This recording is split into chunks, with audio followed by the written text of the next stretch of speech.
दोस्तों, बिहार शिक्षक भर्ती बीपीएससी टीआरई 2.0 का यहाँ पर ऑनलाइन आवेदन कब से शुरू होगा, क्या कुछ होगा, प्रेस कॉन्फ्रेंस के बाद जो खबर आई है उसके बारे में अपने इस वीडियो में कंप्लीट बात करेंगे। आप यहाँ पर देखिएगा, मध्य विद्यालय की बात करें अगर हम 6 to 8 को लेकर के, तो विद्यालय अध्यापक के लिए कुल पद 16,140 पदों की बात की गई है। माध्यमिक विद्यालय में 9-10 के लिए, विद्यालय अध्यापक के लिए कुल पद 18,877। यहीं पर 9-10 की अगर हम बात करते हैं, जो स्पेशल स्कूल अध्यापक है 270। वहीं 11-12 के लिए अध्यापकों के लिए कुल पद 18,577 जो है पदों की घोषणा हुई है। पिछड़ा वर्ग और अति पिछड़ा वर्ग कल्याण विभाग के अंतर्गत हम नियुक्तियों की बात करें तो खासकर इसमें जो बिहार स्टूडेंट हैं वही शामिल होंगे। और इसमें कुल पद आपका जब हम 6 to 8 की बात करते हैं 234, 9 से 10 का 248 है, टीजीटी जिसे बोलते हैं। पीजीटी में 403 पद हैं। और प्रिंसिपल हेडमास्टर की अगर हम बात करते हैं तो उनके 31 पद हैं। परीक्षा के विषय सुबह एक वीडियो में मैंने आपको बताया था 150 अंक का होगा, जिसमें आपका जो अर्हता है एलिजिबिलिटी भाग 1 30 अंक का होगा। क्वालिफाइंग जो लैंग्वेज का पेपर होगा आपका। अब इसमें कुछ बच्चे पूछ रहे थे कि क्वालिफाइंग कितना होगा, तो देखिए ये मान के चलिए जो पिछला वाला क्वालिफाइंग आपका जितना परसेंट बोला था उतना होना चाहिए, ठीक है, उतना ही होना चाहिए, ये बात मान के चलिए।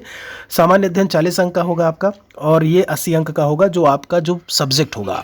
जो मेरिट बनेगी वो 40 और 80 यानी कि 120 नंबर पर बनेगी, और वो तभी बनेगी जब आप इस पेपर में पास होंगे, यानी कि जो लैंग्वेज का पेपर है जब आप इसे पास करेंगे, ठीक है। आवेदन पत्र भरने संबंधित तिथियों को लेकर के बात की जाए तो भुगतान प्रारंभ करने की तिथि, पैसा पहले ही लेने लगेंगे, देखिएगा 5/11 से 14/11 तक। विलंब शुल्क के साथ जो भुगतान की अंतिम तिथि है 17/11 है। फिर उसके बाद आप ऑनलाइन आवेदन कर पाएंगे तो 10/11/2023 से ऑनलाइन आवेदन शुरू होगा, और जो अंतिम तिथि बताई है वो 25/11/2023 बताई हुई है।